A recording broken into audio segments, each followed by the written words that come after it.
계속 사도행전 말씀 함께 나눴는데 오늘 스데반의 설교 내용이었죠. 그래서 마지막 죽기 전에 스데반이 사내들인 공회라고 하는 재판을 받는 거예요. 재판. 그래서 마지막 신문을 딱 하면서 마지막 변론을 얘기해봐라. 그러면 스데반이 설교를 잘하면서 그 설교의 핵심의 내용이 뭐냐면 바로 너희가 하나님의 아들 예수 그리스도를 십자가에 못 박아 죽였다. 바로 너희가 하나님의 아들을 죽인 것이다 라고 이야기를 지금 하는 거예요. 근데 분명히 스데반도 그 말을 하면 자기가 이 재판에서 성하게 나가지 못할 것을 알았을 거예요.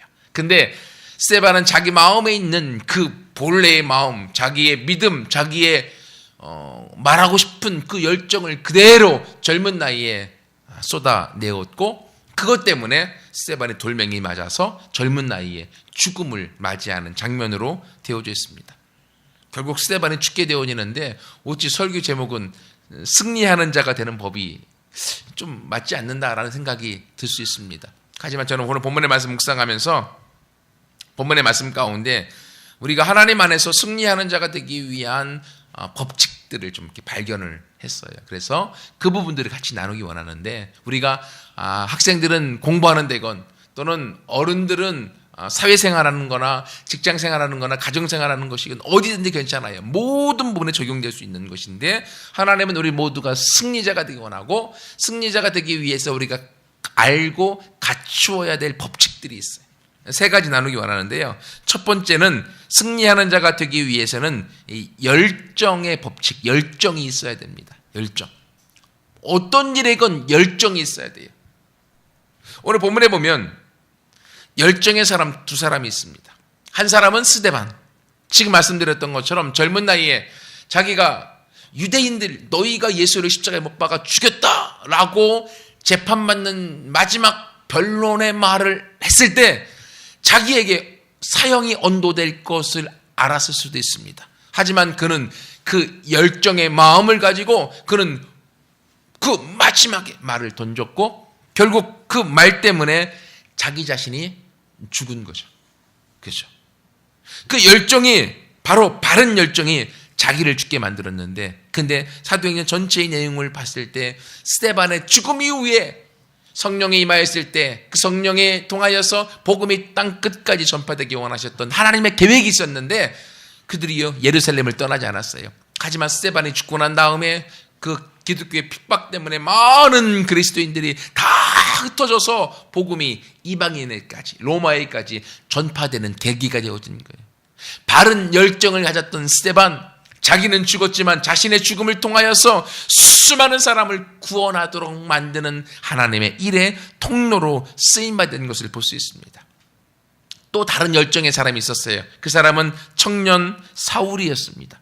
사울이라는 청년은요 수많은 유대인들이 스데반을 돌로 쳐 죽일 때 그 사람들의 겉옷을 맡아주었던 증인의 역할을 감당했던 사람, 어쩌면 총책임자 역할까지도 감당했었던 자신이 믿고 있는 교리를 위해서는 유대교적 교리를 위해서는 사람을 죽여도 될 정도의 열정의 소유자였습니다.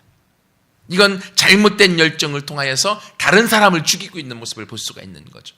근데 하나님은 그 사울이라는 청년을 불쌍히 여기셔서 결국 그의 잘못된 열정의 마음을 하나님이 그를 만나주심으로 예수님을 통하여서 그들이 이방인의 사도로 그가 사용되어지도록 만드셔서 잘못된 열정 또한도 올바른 열정이 되도록 만들어 수많은 사람들에게 복음이 증거되어지는 일에 하나님이 사울도 불쌍히 여겨 사용하신 것을 우리가 보게 되어집니다.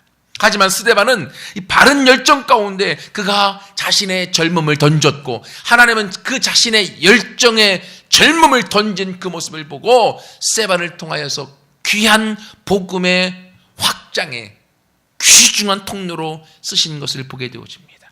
여러분, 이것처럼 열정의 사람은 결코 실패하지 않습니다. 열정의 사람은 결코 죽어도 끝나지 않습니다. 하나님은 그의 열정을 들어서 사용하시기 때문에 그래요. 우리가 보통 열정은 젊은이들의 상징인 것처럼 이야기를 합니다. 근데 요즘 젊은이들 보면요 열정이 없습니다. 나이는 젊은데 마음은 나이 드신 분들하고 똑같아요. 열정이 없이 살아가는 사람들이 얼마나 많이 있습니까? 하지만요, 연세가 있으신 분들도요, 그들 안에 열정이 있어서 주체하지 못하는 사람들도 있습니다. 그러면 그 열정이 있는 늙은이는 젊은이가 되어지는 거죠. 나이는 숫자에 불과합니다. 열정은 사실 젊은 피를 뜻합니다. 뜨거운 피를 뜻합니다. 뜨거운 피는 젊은이를 뜻하지만요, 아니요, 아무리 연세가 있어도 그의 마음에 열정이 있는 사람들의 마음은 뜨겁고, 그 뜨거운 마음은 그들의 뜨거운 피를 가져다 주어서 그들의 인생을 이끌어 가도록 만들어 줍니다. 그러므로 열정의 사람은 결코 실패하지 않습니다. 여러분, 여러분의 마음에 열정이 있습니까? 무언가 이루고야 말겠다, 무언가 하고 싶다, 해야 되겠다, 하나님 앞에서 내가 열정의 마음을 품고 나아가는 자, 결코 그는 실패하지 않습니다. 열정이라고 하는 영어 단어는요, 우리가 잘 아는 대로 패션이라고 하는 단어입니다. 패션, 열정.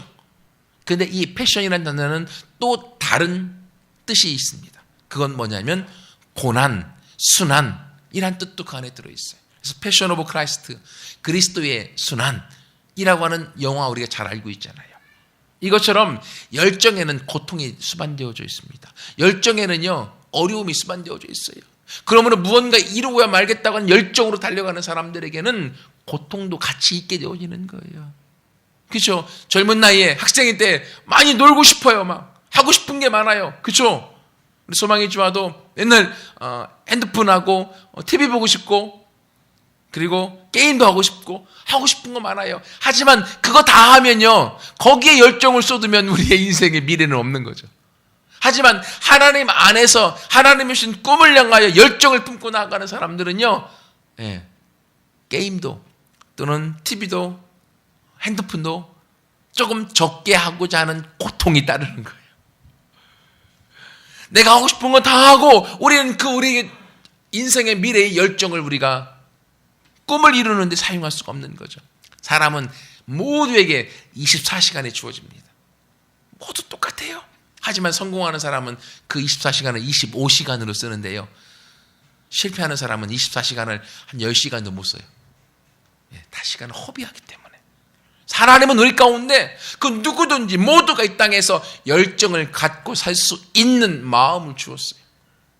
그러나 그 선택은 나에게 달려 있습니다. 바른 열정이 나를 이끌어가도록 내가 내 마음에 하나님 앞에 기도함으로 우리가 함께 같이 나아갈 때 그 열정이 결국 우리를 승리하게 만들고, 그 열정이 결국 하나님 앞에 쓰임받아 되어질 때 하나님의 귀한 열매를 올려드리는 우리 모두가 되어질 줄 믿습니다. 아주 오래전에 아주 유명한 책이 목적이 이끄는 삶, 목적이 이끄는 교회라는 책이 아주 많이 팔렸고 지금도 많이 팔리고 있어요. 무엇입니까? 내 인생을 무엇에 이끌어간다고요? 목적이. 꿈이 내 인생을 끌어가는 거예요. 그 꿈은 곧 나에게 열정입니다. 열정이 내 인생을 끌어갈 때 그 사람은 그 열정, 꿈을 갖고 있는 그 꿈의 열정을 통하여서 자기 인생이 그를 쫓아가게 될 때 그 인생이 승리하게 되어지고 하나님 앞에 쓰임받을 수 있는 거죠. 젊은 열정의 사람 스데반, 그는 젊은 나이에 요절하고 맙니다. 그러나 그의 죽음은 끝이 아닙니다. 하나님은 그의 열정을 통하여, 열정의 죽음을 통하여서 복음이 땅끝까지 전파되는 귀중한 매체로 사용하십니다. 아마 천국에 갔을 때 사울이라고 하는 이 바울이 받았던 상급과 스데반이 받았던 상급이 거의 같지 않을까라고 개인적으로 생각합니다. 왜냐하면 스데반의 죽음을 통하여서 결국은 바울이라고 하는 사람이 만들어지게 됐고, 스데반의 죽음을 통하여서 복음이 이방에 전파되어지는 계기가 되어졌기 때문에요. 여러분, 그러므로 우리가 무엇을 하든지 어디 있든지 어떤 일을 하든지 우리 마음에 열정을 가지고 함께 달려갈 때 우리의 삶에 하나님 주시는 놀라운 승리가 경험케 되어질 줄 믿습니다. 두 번째로는요, 승리하는 자가 되는 두 번째 법칙은 찔림의 법칙이라고 제가 적어봤어요. 찔림의 법칙. 본문에 보면 54절 말씀해 보세요. 그들이 사내들인 공회 유대인들입니다. 유대인들이 바울의 스데반의 이 말을 듣고, 이 말은 니들이 예수님을 죽였다 라고 하는 말이에요. 그 말을 듣자마자 그들이 마음에 찔렸습니다. 마음에 찔려.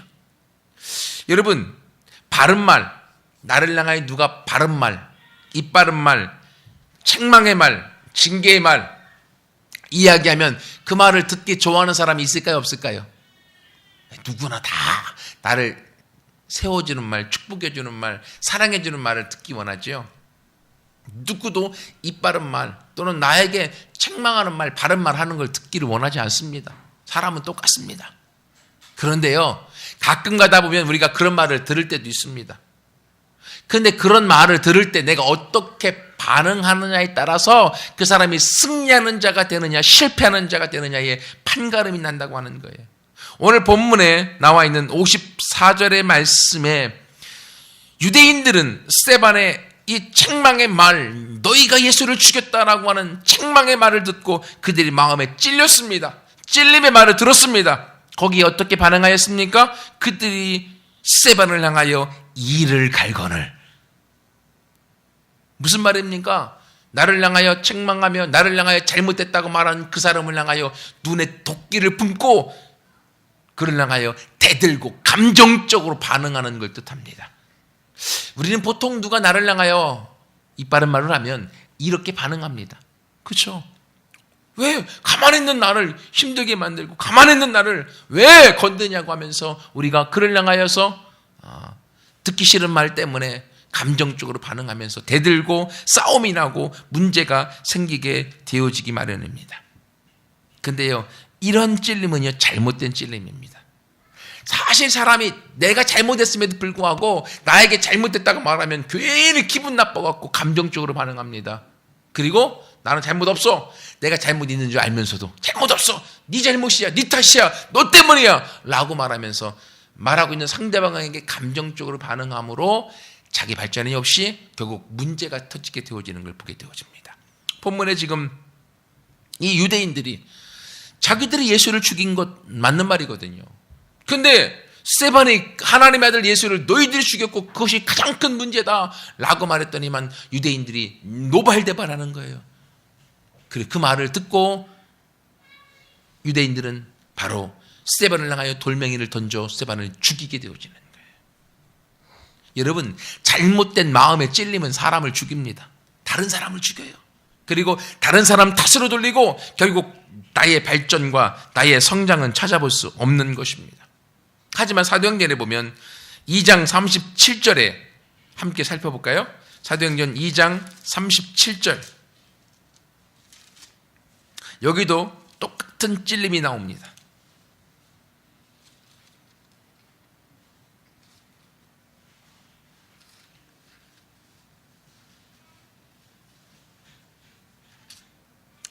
그들이 이 말을 듣고, 이 말은 뭔가 하면 베드로의 설교입니다. 베드로가 성령이 충만하여서 바로 유대인들을 향하여서 너희가 예수를 십자가에 못 박아 죽였다.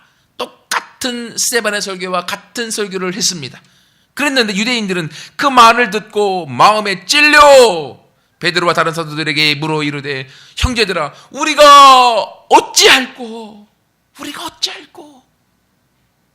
여러분, 똑같은 설교를 스데반이 했고 베드로가 했습니다.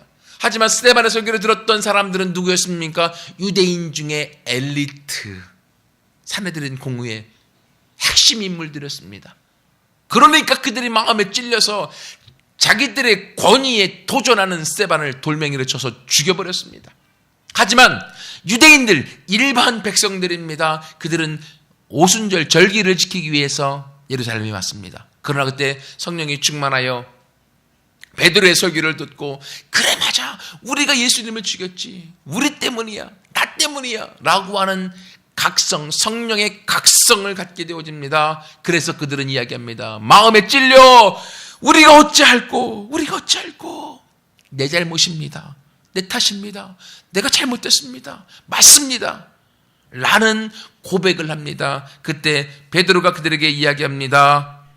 너희가 회개하여 각각 예수 그리스도의 이름으로 세례를 받고 죄사함을 받아라. 그러면 성령을 선물로 받으리니 모두에게 동일하다.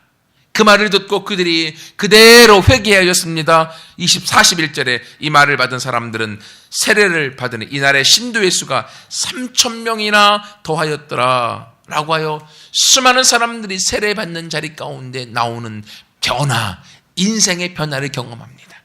여러분, 이것처럼요, 바른 찔림, 맞아, 내 잘못이야.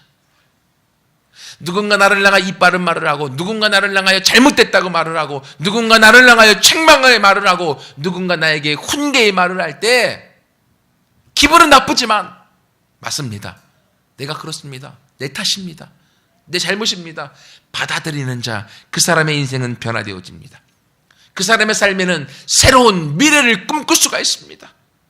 자신의 잘못임을 아는 사람들은요, 그로 인하여 자기가 변화되어집니다.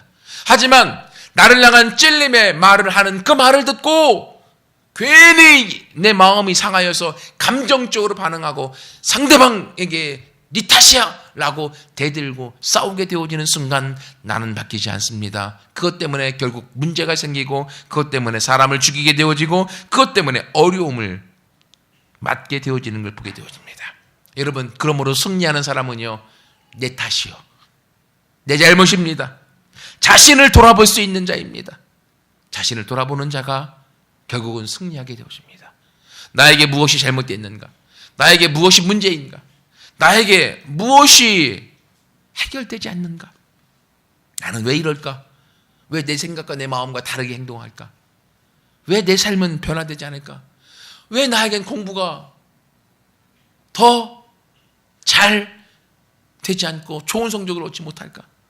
내 스스로의 내 자신을 돌아보고 나에게 새로운 해답을 찾고, 그 누군가 내가 잘못하는 부분들을 말해줄 때 그것을 내 것으로 받아들여 내가 바뀌어 수정해 나가려고 하는 마음이 있는 사람은 승리합니다. 왜요? 그 사람의 변화를 통해 결국은 승리가 찾아오게 되어질 것이기 때문에. 그리고 스스로 변화하는 자, 스스로 자신의 문제를 알고 그것을 해결해 나가려고 하는 자는 하늘도 돕고 하나님이 돕기 때문에요. 스스로 돕는 자는 하늘도 돕는다라고. 여러분, 이것처럼요, 이 찔림의 법칙 가운데 여러분 자신을 좀 잘 돌아보시기 바랍니다. 누군가 나를 향하여 찔리는 그 말을 할 때 내가 하나님 그렇습니다, 내 모습이 이렇습니다, 내가 이렇습니다 라고 인정하는 자로 그걸 바꾸기 위하여 몸부림치고 하나님 앞에 그 문제를 가지고 나가고 있는가? 내 탓입니다 라고 하는 고백이 있는가? 그 고백이 있는 사람은 결국 그 안에 열정을 회복하게 되어집니다. 왜요? 내 문제가 잘못된 걸 아는 사람은 그걸 바꾸기 위한 하나님을 향한 기도로 나아가고 열정을 갖게 되어지는 그 사람은 결국은 그 문제를 해결하고, 그 문제를 해결하는 만큼 그는 성장하고 성숙하여서 결국 하나님 앞에 귀하게 쓰임받을 수 있기 때문에요. 여러분, 그러므로요, 다른 사람 탓하지 마십시오. 내 탓입니다. 내가 바뀌면 모든 것이 바뀝니다.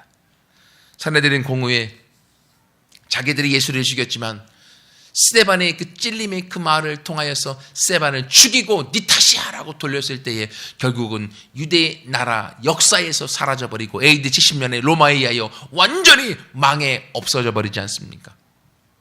여러분, 이것처럼요, 내 잘못을 받아들이지 않는 자들은요, 결국 이 땅에서 쓰임받지 못하고 망해버릴 수 있습니다. 하지만 내 탓이다, 내 잘못이다 라고 안을고 고백하는 자, 그 사람은요 발전합니다. 설령 다른 사람이 나를 해코지하기 위해서 했던 말, 나를 향하여서 비판의 말을 통하여 나를 업신여기기 위해 했던 그 말이라 할지라도 거기에 감정적으로 반응하지 않고, 맞아, 그 말을 되씹어서 내가 그 말을 통하여 자기 발전의 기회로 삼는다라고 하면 그 사람은 더 큰 사람이 되어집니다. 그 사람은 하나님이 더 큰 승리자로 세우실 것이고, 그렇게 나아가는 그 사람의 미래는 밝게 되어집니다. 여러분, 우리 모두가 이 찔림의 법칙을 통하여서 내 스스로 나 자신을 하나님 앞에 올바른 찔림을 통하여 나 자신의 잘못을 반성하고 하나님 앞에 나아감으로 진정한 승리를 경험하는 우리 모두가 되어지기를 축원합니다.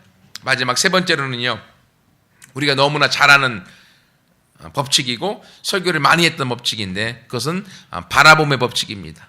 바라봄의 법칙 아시죠? 무슨 말인가?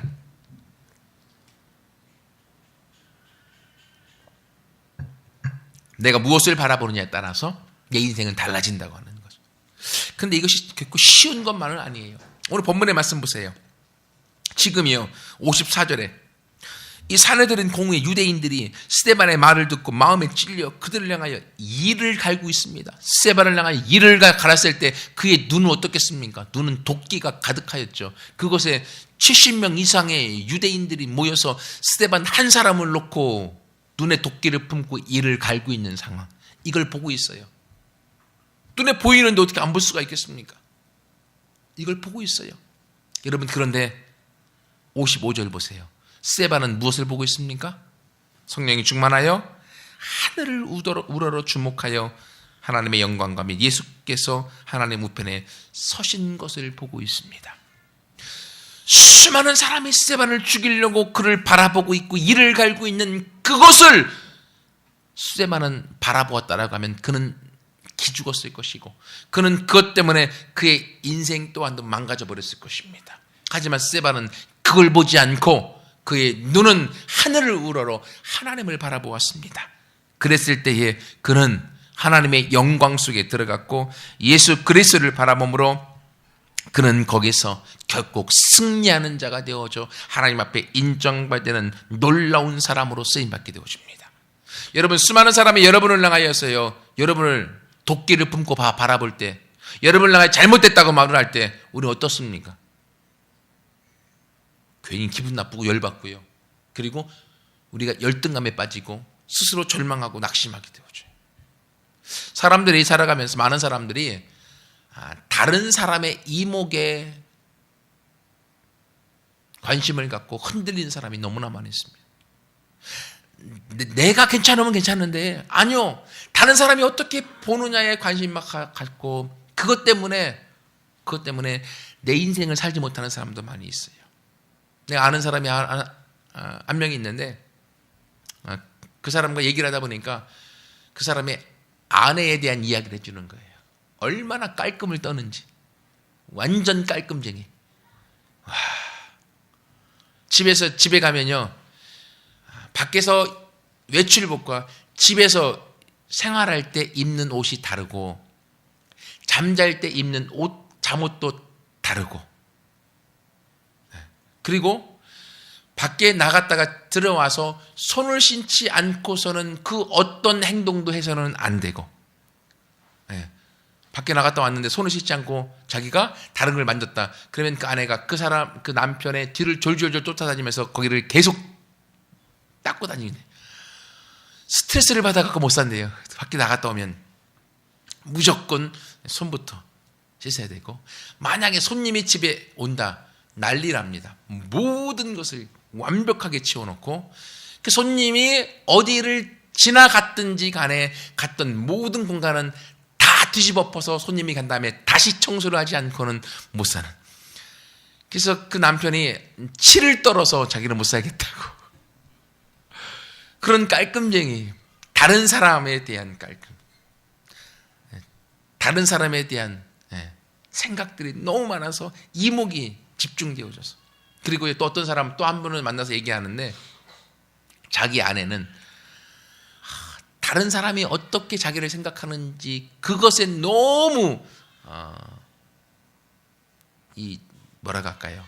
그 중압감, 다른 사람의 이목에 대해서 너무 민감하여서 정수기 필터를 갈러 누가 온다 그러면요, 오기 전엔 집이 지저분했던 모든 걸 깨끗이 치워서 정수기 필터 갈러 오신 그분에게 또 그분이 어떻게 생각할까? 그 이목 때문에 집을 치워야 되고, 가스 검침원이 온다. 그래도 집 난리치고 한다는 거예요. 그럼 남편이 막 스트레스 받아갖고 그 얘기 하시더라고요.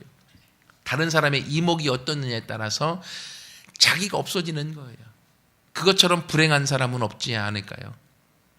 여러분, 오늘 만약 스데반이 그런 사람 같았으면요, 하나님을 위해 일하지 못했겠죠. 다른 사람, 유대인들이 어떻게 생각하느냐에 거기에 맞춰 살다가 자기를 잃어버리게 되어지는 것이죠. 하지만 스데반은 유대인들이 어떻게 생각하든지 간에 그는 그들이 자기를 향하여 이를 갈며 도끼를 품고 말하고 있는 그 말을 듣지 않고 그 눈을 보지 않고 그는 하나님을 바라봄으로 하나님으로부터 오는 승리를 경험할 수 있었던 거예요. 여러분, 요즘 살아가면서 우리가 얼마나 많은 어려움을 경험합니까? 거기다 날씨까지 추워갖고 너무 추워서 세탁기 얼었다고? 세탁기가 얼어서 빨래를 못 한다고요. 우리 교회 우리 교육관하고 화장실이 얼어서 오늘까지 얼었어. 이틀 동안 얼어갖고 그 녹이느라고 추위 때문에 힘들고요. 그리고 경제적으로 나라가 너무 물가가 올라가서 힘들고 우리 각 개인의 삶에 있어서도 어려움이 있고 질병도 있고 고통도 있고 이런 것들을 생각하고 바라보면 우리가 힘들어 살 수가 없는 거죠. 하지만 하나님께서는 오늘 스데반을 통해 우리 가운데 이야기합니다. 너를 향하여 죽이고 너를 향하여서 위압하고 너를 향하여 어렵게 하기 위하여 바라보는 수없이 많은 눈들이 있다 할지라도 너는 하늘을 우러러 하나님을 바라보아라. 그러면 그 하나님을 바라보는 그 눈이 바라봄이 너에게 믿음을 주고 너에게 확신을 주고 너의 미래를 바짝 열고 나갈 수 있는 힘을 얻게 될 것이다. 그리고 너에게 있는 그 모든 어려움들을 극복하고 승리하게 될 것이다 라고 주님 말씀하십니다. 여러분, 바라봄의 법칙, 이것이 우리 인생의 미래를 바꿔놓습니다.